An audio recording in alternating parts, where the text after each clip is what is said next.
YouTube, it's been a minute. Hey Roxy, you gonna stay in here? Come in here. Come on. Come on. Good girl. That's a good girl. Come in here. That's a good girl. Over there. That's a good girl. So, it's been a minute. And I just wanted to touch base now that we're working outside a little bit more. Things are thawing out. And the gears started going again. The English language, isn't it a beautiful thing? It can make you think things that you think it means without it actually meaning that. And for example, we have something called the premier life sentence in the English language. Excuse me, it's a little windy outside, so don't mind the noise. And it goes something like this. We awake each morning to go off on the weekdays to earn a living of various jobs and undertakings until we come to the weekend. And this statement seems pretty acceptable to most people out there, and I can understand why. But did you know that most people die between 6 and 9 a.m. on a Monday morning than they do on any other day of the week? And for example, this sentence here, this life sentence, it represents how words can cast spells. So for example, to be awake or awake is something that you attend to in a funeral for part of the dead people. And mourning is the state you are in when you are attending this funeral. And at the same time, you must be in a weak days to earn a living. And earn is for the ashes of the dead.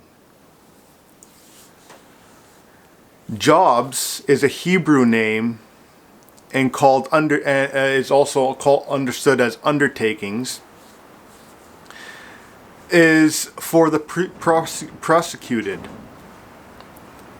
And at the end of the bargain is the weak end of the deal.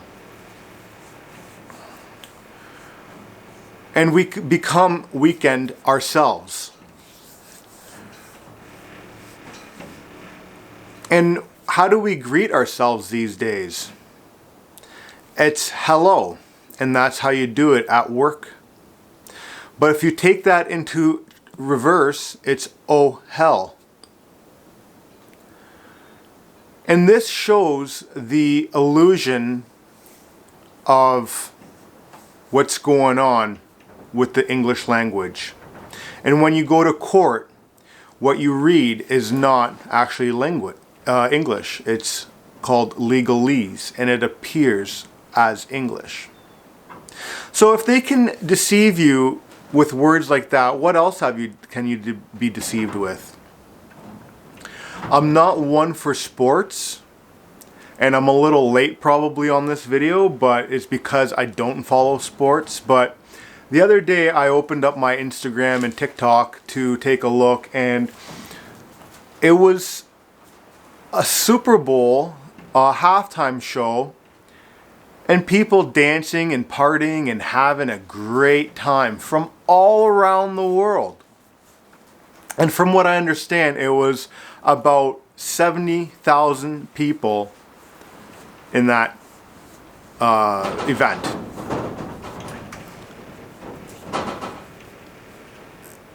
And in that 70K, there has been no mention of any new cases, right? And this is where I'm going to get into the deceived part. So you got 70,000 people, no regulations, no nothing, no rules in place, and not one word after that day about anything. Shouldn't there be a huge die-off rate?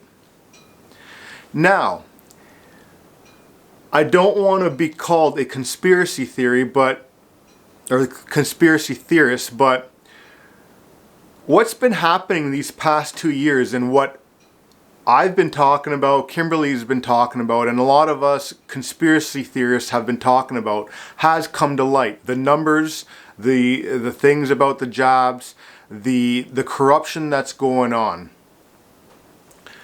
And look at what's happening. Look at the state of the world.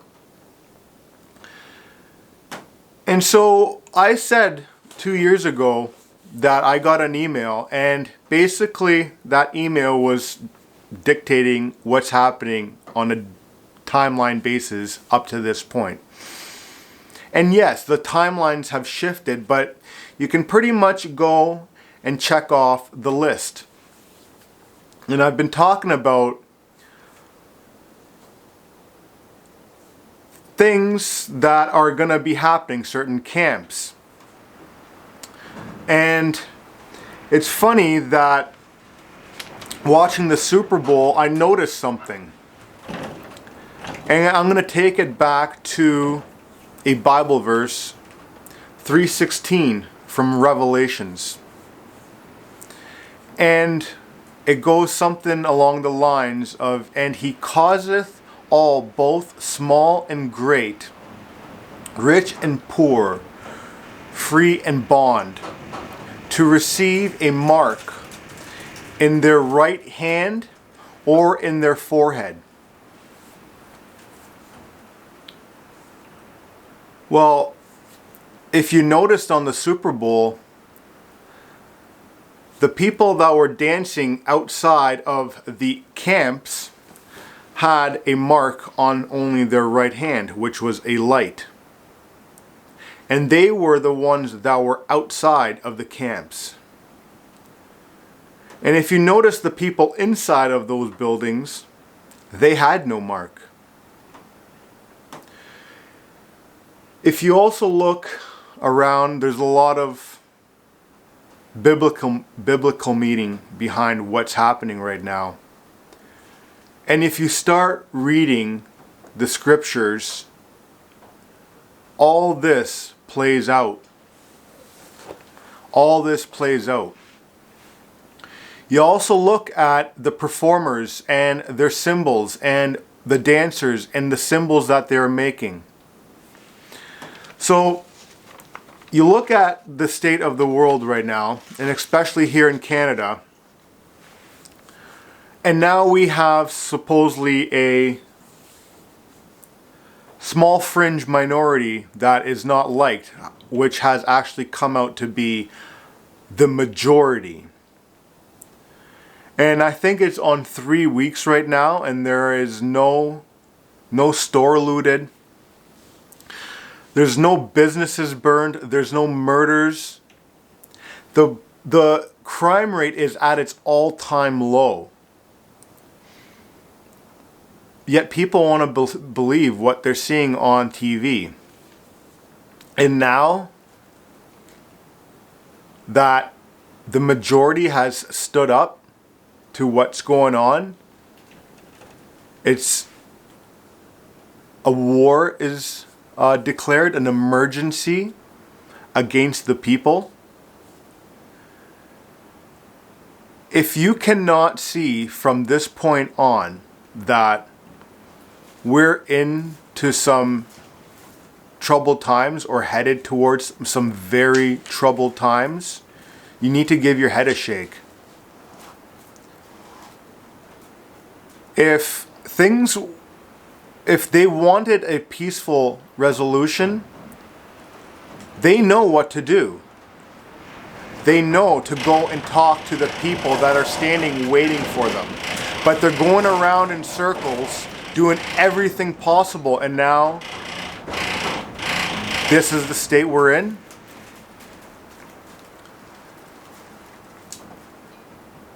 And hopefully anybody listening to this knows what I'm talking about. And I'm going to wrap this up slowly, but this order gave the power to the government to cease and freeze your bank accounts if they deem you a certain class of citizen. Look at GoFundMe. Look at Give, Send, Go. The amount of money that they've raised from all across the world represents something. It represents the people coming together, banding. And now there's a threat to the establishment, and they don't like that. So, I don't care how you look at it, but there's an easy solution to this. Go talk to the people, but they'd rather keep you now in a communist Canada. Hopefully, the people band together. If not, we're in for some troubled times. Don't believe the media out there. Go see it for yourself. The real media is on social media. Download Instagram, download TikTok, download and see it on the front lines. I'll wrap that up. It's enough rant. I got more shit to move around. I'll see you on the next one.